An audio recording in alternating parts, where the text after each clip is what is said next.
Hey, what's up, guys? It's Sports Blitz here, and we're back with another NFL record prediction.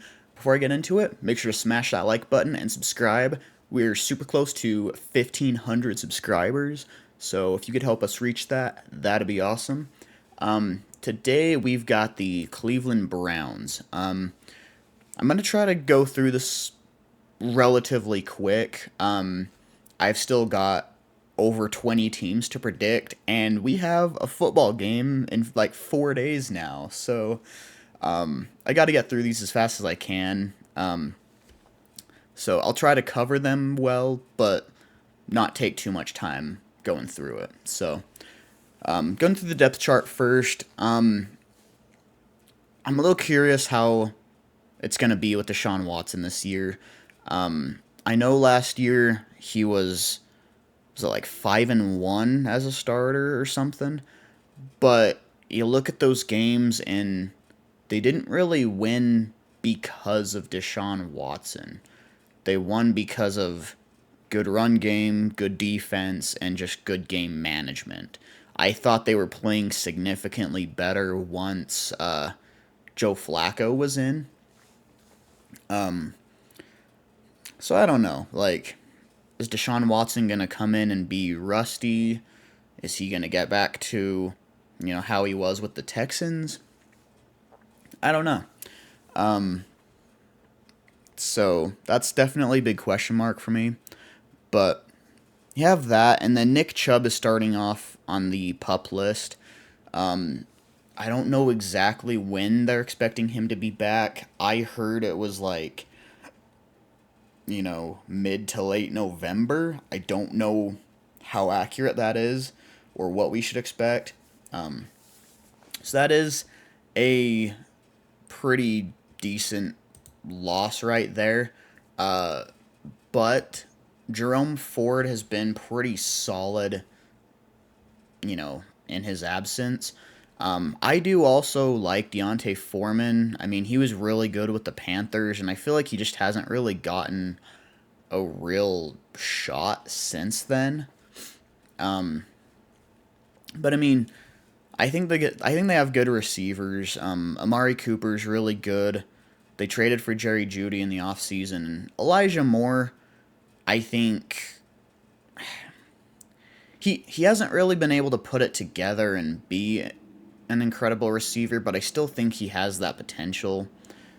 Cedric Tillman and David Bell are also pretty solid. And Jamari Thrash, I'm trying to remember if he was drafted this year or last year. But he seemed to have a pretty good off season, or sorry, preseason.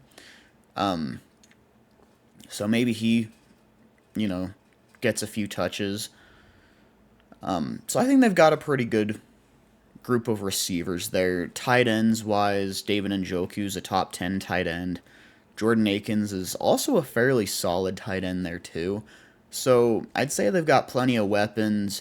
Hopefully the run game can be decent enough until Nick Chubb comes back. O-line, Jedrick Wills is a solid left tackle. I mean, I don't think he's like incredible, but he's pretty solid. Joel Bitonio is one of the best guards in the league. Ethan Posick, I've never known how to pronounce his last name. I hope I pronounced that right.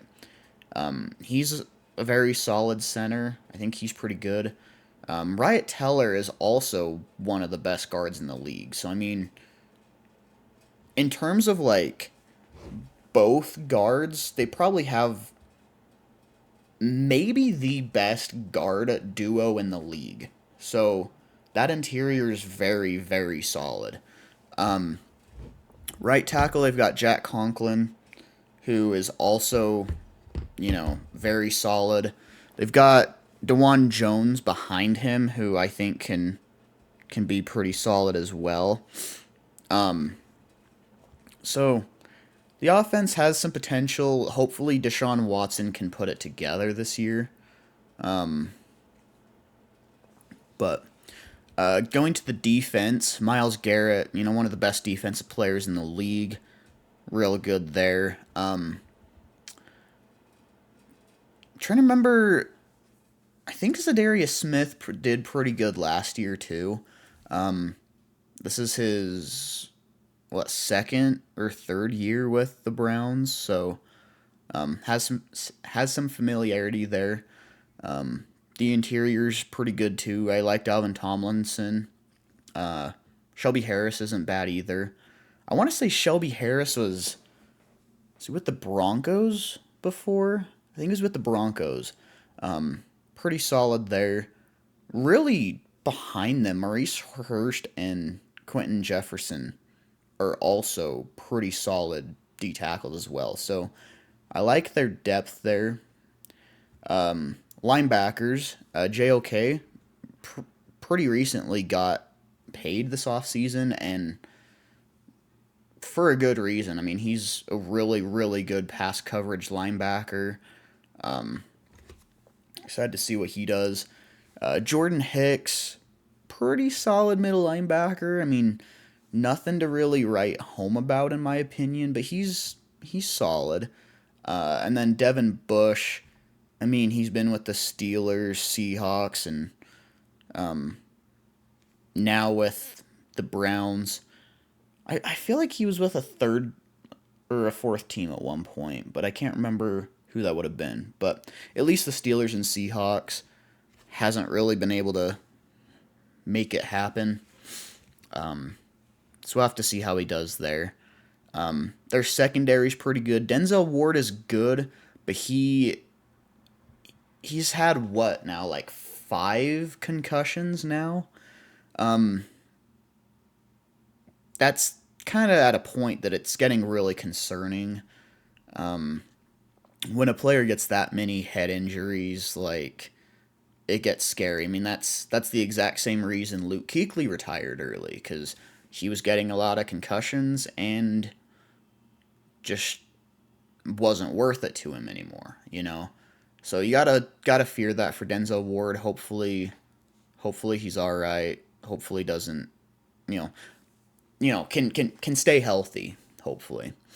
They also have Greg Newsome, who's a very, very solid corner.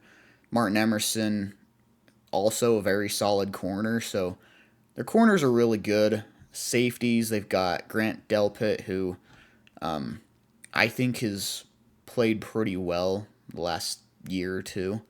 Juan Thornhill, who they picked up from. I'm trying to remember, was he the one that was with the Rams before? I feel like he was the one that was with the Rams. I don't know. The year that he got drafted, there were a bunch of safeties there that I liked, but I couldn't remember who was who. I think he was with the Rams. So, should be a pretty solid safety there. So, let's go ahead and get on to their record prediction. So, I already have a few games predicted here because I've already done the Bengals and Ravens predictions, and I actually had them splitting with both. I had them beating the Ravens week 18 because I think by then the Ravens are already going to have, playoffs like clinched, and I don't think they're going to play their starters at that point. So I had the Browns win that one. Had the Ravens win week 8, and then they're splitting with the Bengals. So I'll kind of brush over those during this. Week 1, playing against the Cowboys. Cowboys seem to have had a lot of distractions this offseason. The CeeDee Lamb situation, Jerry Jones talking way too much in the media. It just seems like there's too many distractions over there.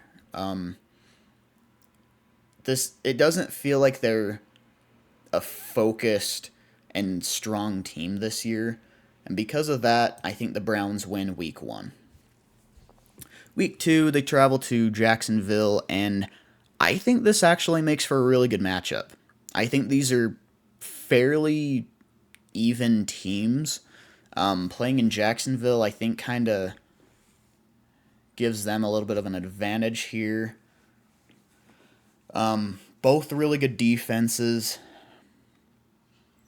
I think I'm going to take the Jags here because I have more confidence there in Trevor Lawrence than I do Deshaun Watson. But then I think they beat the Giants. They lose a surprising one to the Raiders. I think the Raiders are going to have a really good defense this year. I really do. Then they'll beat the Commanders.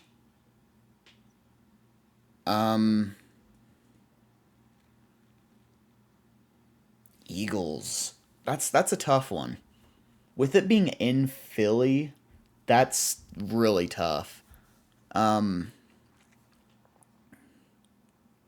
think I'm going to give that one to the Eagles. If it was in Cleveland, I'd probably go Browns there, but that's tough.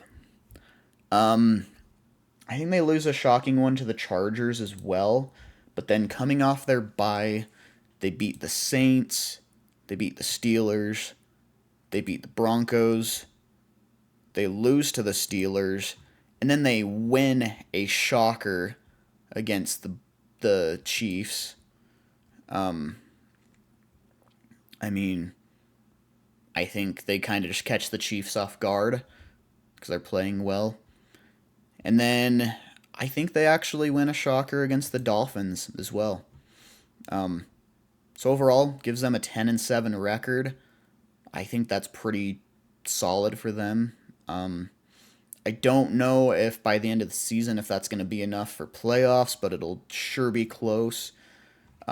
Really, that Week 18 win against the Ravens may be what pushes them into the playoffs. So that'll be pretty good there. Browns fans, let me know what you think of this record prediction in the comment section below. Again, smash that like button and subscribe, and I'll see you next time. Later.